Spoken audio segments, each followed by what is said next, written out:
আছেন? আমি তো আছি মোটামুটি ভালো। আপনারা কেমন আছেন আমাকে কমেন্ট করে জানাবেন। আপনারা কে কোথা থেকে আমার ভিউয়ার্সরা দেখছেন আমাকে একটু কমেন্ট করে জানাবেন। সবাই আশা করি সবাই ভালো আছেন। শুভ সকাল সবাইকে। আমি এই যে সকালে ঘুম থেকে উঠে পড়েছি, এখন ওই 6:30 বাজে। বাবুর 7টায় টিউশনি আছে, তাই 6:30টায় উঠে তাকে ঘুম থেকে তুলে দিয়েছি। তুলে আমি ঘরটা ঝাড় দিয়ে এখন আমি ঘরটা একটু ওপরের ঘরটা মুছে নেব। মুছে নিয়ে তারপরে স্নান করে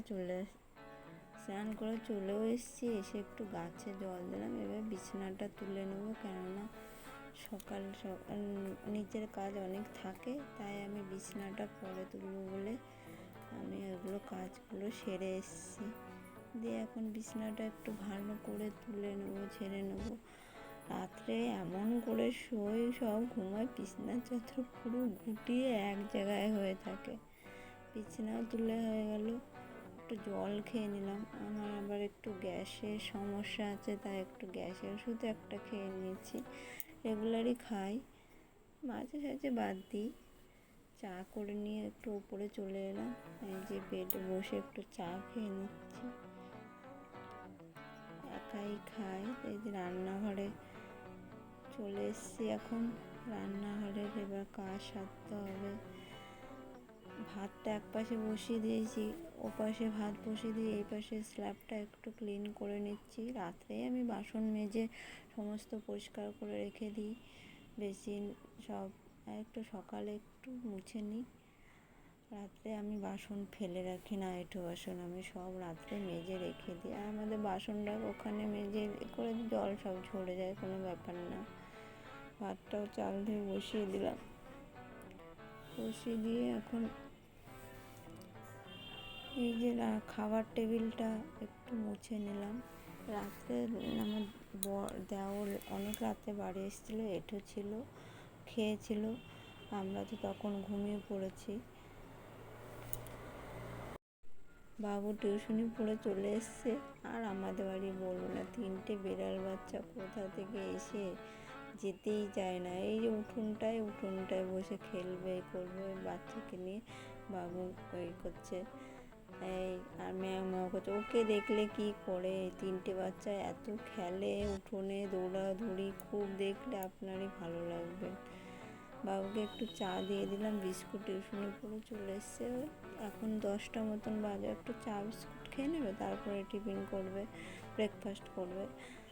তাকে একটু চা বিস্কুট গরম ফ্লাক্সেই রেখেছিলাম, গরম করা লাগেনি, কেননা লিকার চা বারবার গরম করলে একদমই চায়ের থাকে না, তাই ফ্লাক্সেই রেখে দিই। এবার আনাজ কাটতে আজকে বেশি কিছু রান্না হবে না।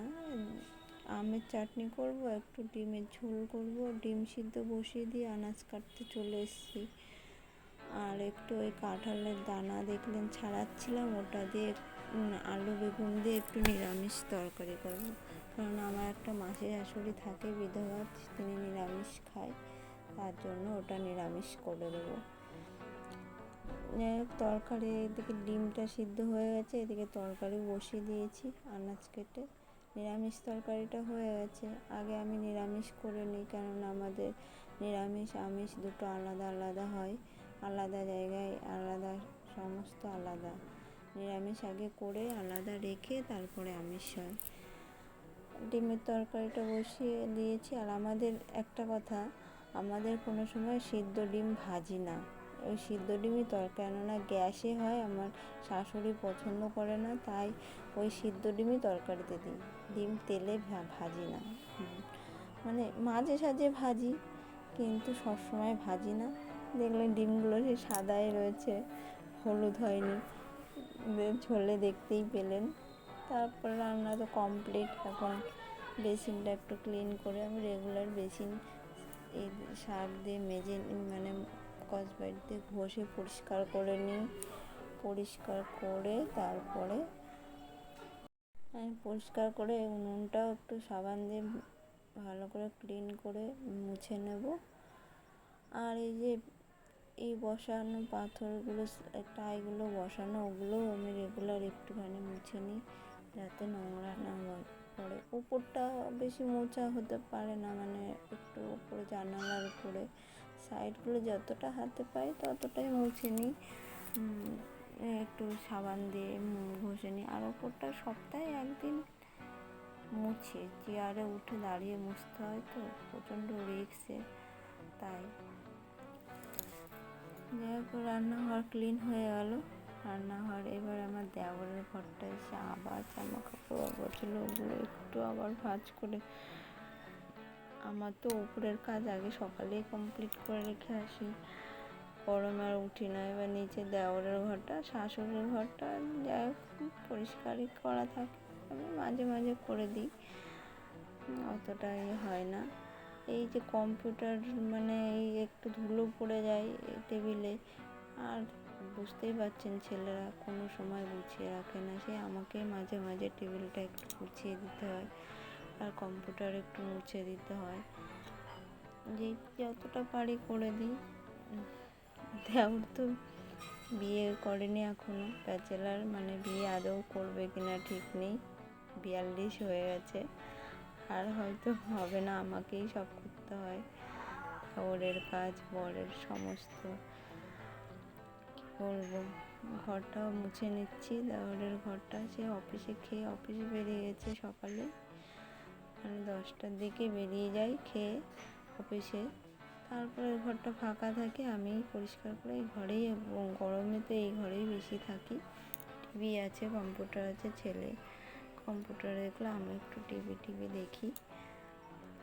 তারপরে ঘরটা মোছার পরে এবার বাসন, কালকে বৃহস্পতিবার সকালে পুজো হয়ে গেছে, আজকে বুধবার আমি ব্লগ করছি, ভিডিও করছি, আর কাল বৃহস্পতিবার, তাই বাসনটা আমি মেজে রেখে দিচ্ছি দুপুরে, কেননা আমার বর সকাল 7টায় বেরিয়ে যায় পুজো করে, তো সকালে উঠে বাসন আর বাসি কাপড়ে মাজিও না, তাই আজকে ভালো করে পরিষ্কার করে বাসন মেজে উবুড় করে রেখে দেবো, তাই বাসনটা মেজে নিচ্ছি। তেঁতুল দিয়ে বাসন, আমাদের যে পিতলের বাসন তো, মানে একদিন ঠিকভাবে না মাজলে কেমন আবার কালো হয়ে যায়, তাই একটু তেঁতুল দিয়ে ঘষে রেখেছিলাম, তাই একটু ডলে মাজলাম, আর কী করবো, মেজে এই যে উবুড় করে দিলাম। আর আমাদের ঠাকুর ঘর তো জানেন নারায়ণশিলা আছে, এই যে নারায়ণশিলা, আমরা ঠাকুর ঘরে ঢুকতে পারি না, ঠাকুর ঘর পরিষ্কার, ছেলেরা পুজো করে একটু পরিষ্কার করে না ঠিকভাবে, কেমন অগোছালো, কী করবো, ছুতেও পারি না, সেটাই দেখতে হয় চোখের সামনে। আর অনেক পুরনো তো, মানে অনেক দিনের পুরনো বাড়ি, একটু মানে অন্যরকম হয়ে গেছে। এবার কিছু জামা কাপড় ছিল, এগুলো এবার ভিজিয়ে দেবো, আর আমি সকালে স্নান করলাম, দুপুরে এইগুলো কেচে আবার স্নান করে নেবো। এই কাচাও কমপ্লিট, মানে কাচাও প্রায় হয়ে যাচ্ছে, এবার স্নান করব, স্নান করলে আমার কাজ একটু কমপ্লিট হয়।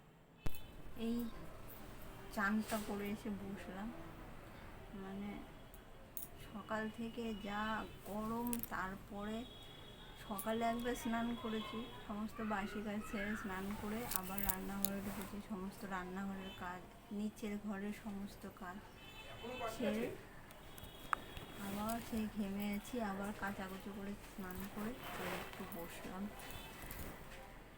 তারপর আমার মনটাও ভালো নেই, হঠাৎ দুপুরে বাবুকে স্নান করে দিলাম, তারপরে হঠাৎ দেখি জ্বর এসে যাচ্ছে ছেলেটার। কালকে এত গরম ছিল, স্কুলে গেছে, এখন স্কুলে প্রজেক্ট জমা দিতে হবে, বাধ্য হয়ে স্কুলে গেছে, পাঠিয়েছিলাম না, কিন্তু প্রজেক্ট জমা দিতে হবে, তাই স্কুল যেতে বাধ্য। কালকে গেছে, এসে তো পুরো ঘেমে স্নান, তারপরে সেই কী করবো, ফ্রেশ হয়েছে। কালকে অবশ্য ভালো ছিল, কিন্তু আজকে সকালে টিউশনে গেল ভালো, কিন্তু হঠাৎ দেখি দুপুরে স্নান করার পরে জ্বর, মনটা একদম ভালো নেই।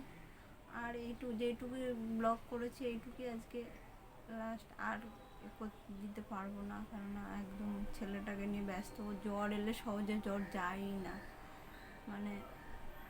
তাহলে ব্লগটা এখানে এন্ড করছি, যদি ভালো লাগে লাইক করবেন, কমেন্ট করবেন, সাবস্ক্রাইব করে নতুন যারা ভিউয়ার্স আর সাবস্ক্রাইব করে পাশে থাকবেন একটু। টাটা।